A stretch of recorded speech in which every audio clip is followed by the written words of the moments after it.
지금 전 세계가 주사 맞는 체중 감량약에 정말 열광하고 있잖아요.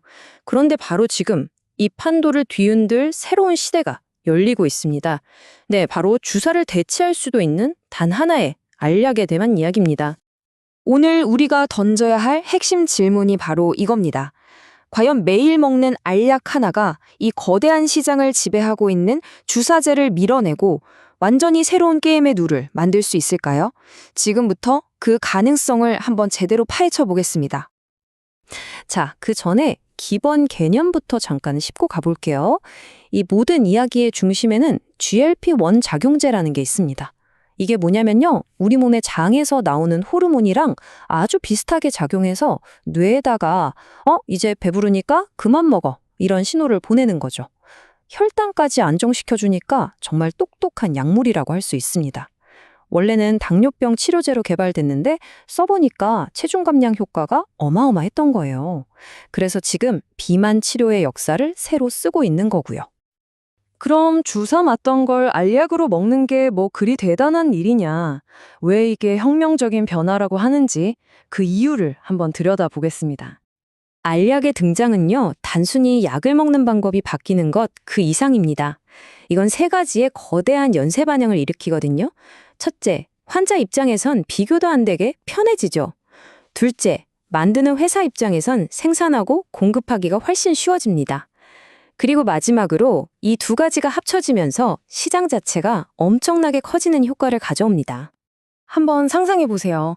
매주 시간을 맞춰서 냉장고에서 주사기를 꺼내고 스스로 배나 허벅지에 바늘을 찔러야 하는 그 번거로움. 또 주사 바늘에 대한 막연한 공포도 있잖아요.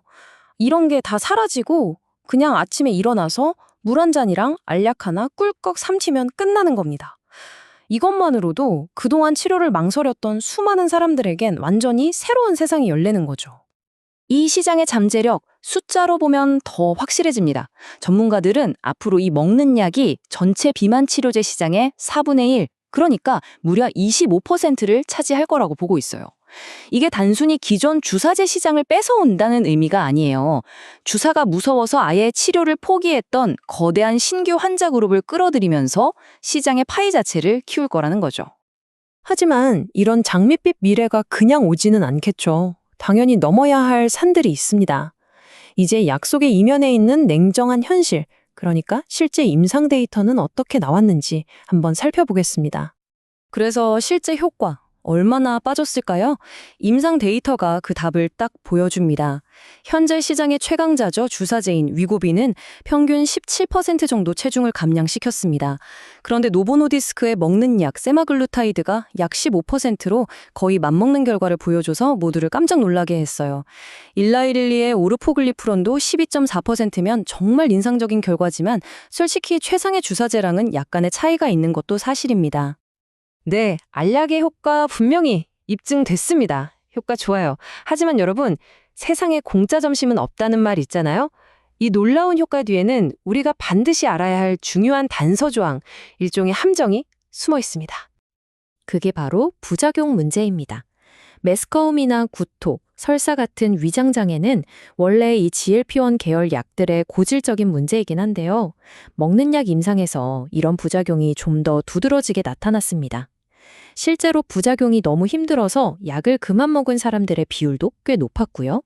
그리고 아직 장기적으로 복용했을 때 안전한지에 대한 데이터가 충분하지 않다는 점, 또 젯바운드 같은 차세대 주사제랑 비교하면 효과가 좀 떨어질 수 있다는 점도 분명한 한계라고 할 수 있죠. 자, 그럼 이제 시선을 환자에서 시장으로 한번 옮겨볼까요? 이 알약 개발은 단순히 의학의 발전이 아닙니다. 이건 수십, 수백 조짜리 시장을 누가 먼저 차지하느냐를 두고 벌이는 거대 제약사들의 자존심을 건 전쟁입니다. 이 전쟁의 주인공은 두 거인이죠. 덴마크의 노보노디스크와 미국의 일라이릴리. 현재 스코어는 노보노디스크가 자사의 먹는 약에 대한 미국 FDA 허가 신청을 먼저 끝내면서 경쟁에서 한 발짝 앞서 나가는 모양새입니다. 출시까지의 여정은 그야말로 초읽기에 들어갔습니다. 2025년 말에 노보노디스크가 먼저 승인을 받아서 시장을 선점하려고 하고 있고요. 일라이릴리는 2026년 출시를 목표로 맹렬하게 추격하고 있습니다. 이 세계 최초라는 타이틀을 누가 가져가느냐가 초기 시장의 승패를 가를 수 있으니까요. 그런데 대부분의 전문가들은 알약이 주사를 완전히 없애지는 못할 거라고 봐요. 오히려 서로 도와주는 상호 보완적인 관계가 될 가능성이 높다는 거죠. 예를 들면 이런 겁니다. 주사 맞는 게 너무 싫은 환자들한테는 알약을 첫 치료제로 쓰고 또 주사로 초반에 살을 확 뺀 다음에는 유지하는 용도로 알약을 먹는 거죠. 환자에 따라 옵션이 더 다양해지는 셈입니다.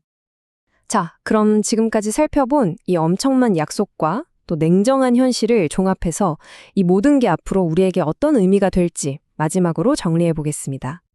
핵심은 바로 이겁니다. 먹는 비만 치료제는 분명히 강력한 새로운 옵션이 맞습니다. 비교할 수 없는 편리함, 더 많은 사람들이 치료받을 수 있는 기회를 약속하죠.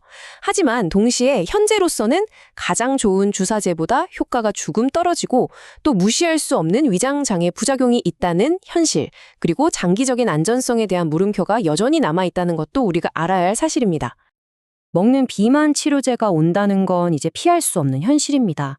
진짜 중요한 건 알약이 나온다는 사실 그 자체가 아니라 이 새로운 도구를 과연 누구에게 또 어떻게 쓸 것인가 하는 질문일 겁니다. 어쩌면 미래의 비만 치료는요, 환자 한 명 한 명의 생활 습관이나 선호도에 따라서 주사와 알약을 맞춤형으로 처방하는 그런 시대로 나아가게 될지도 모릅니다. 그 거대한 변화의 시작을 우리는 지금 목격하고 있습니다.